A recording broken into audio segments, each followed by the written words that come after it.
Alors dans cette vidéo, je veux vous montrer une commande très intéressante.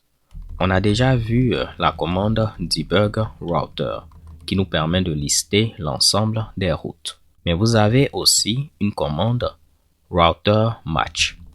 Vous allez lui donner un path et elle vous dira la route qui match ce path. Là, si je mets /pin/create, vous voyez que on nous dit la route qui match ce path, c'est app-pin-create.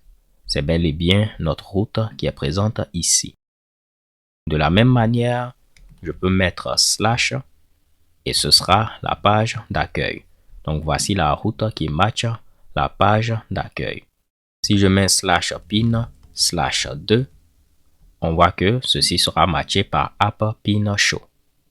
Rappelez-vous, par défaut, Symfony donne des noms à nos routes. Il met app _ le nom du contrôleur sans le contrôleur et puis _ le nom de l'action. Donc ici, le nom de la route, c'est app-pin-show.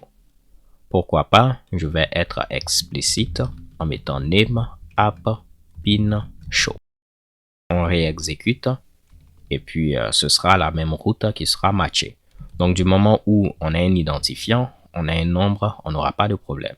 Mais si on passe à quelque chose qui n'est pas un nombre, aucune route ne va matcher ceci. Vous voyez qu'on n'a pas eu de route qui matche cela. Parce que là, ce n'est pas /pin/ ce qu'on a eu à mettre. Ici, malheureusement, il faut un identifiant qui est un nombre. Là, ce n'est pas un nombre. Et de la même manière, là, ce n'est pas create. Mais regardez, Symfony est assez intelligent. Il nous dit que la route app-pin-show, il reste un tout petit peu et elle va matcher ce qu'on a eu à mettre. Si ceci était un nombre, ça allait matcher sans problème. J'adore Symfony, les gars et les go. Vous pouvez aussi utiliser la debug bar. Si on clique n'importe où, je vais cliquer là par exemple. On clique au niveau de routing, vous allez voir la route qui a été matchée.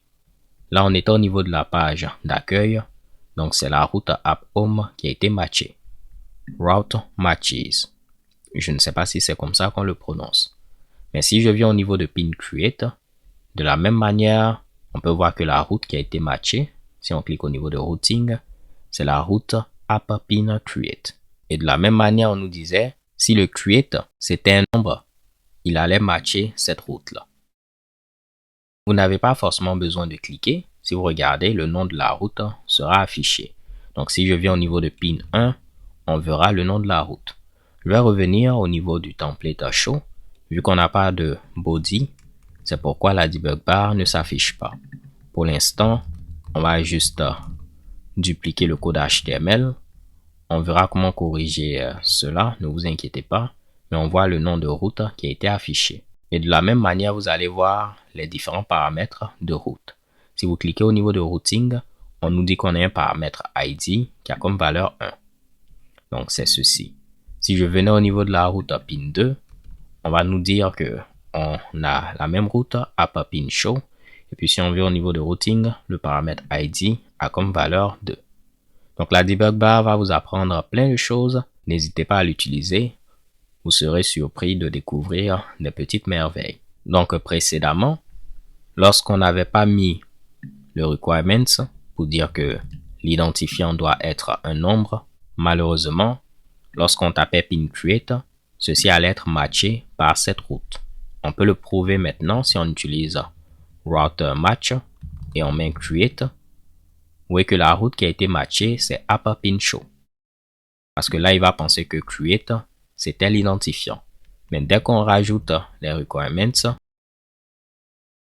automatiquement, il ne va plus penser que c'est app-pin-show.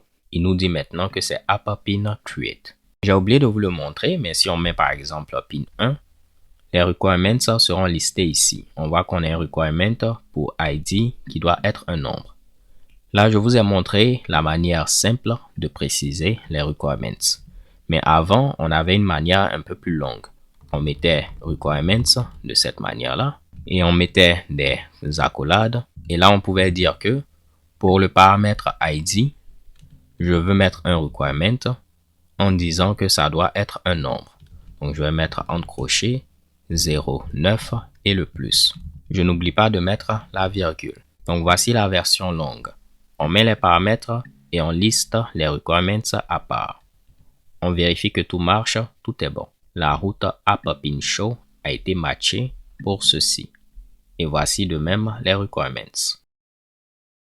Mais on peut mettre les requirements directement et c'est ce que je vous avais montré précédemment en mettant 0,9+. C'est comme si on disait directement que pour ce paramètre, il doit être un nombre. Comme on peut le voir dans ce cas, les requirements sont entourés du signe inférieur et du signe supérieur. Alors ce sera tout pour cette vidéo. J'espère que vous l'avez apprécié. On va se donner rendez-vous à la vidéo suivante où nous allons apprendre d'autres Mitsubishi. D'ici là, portez-vous bien, stay tuned and take care. Peace.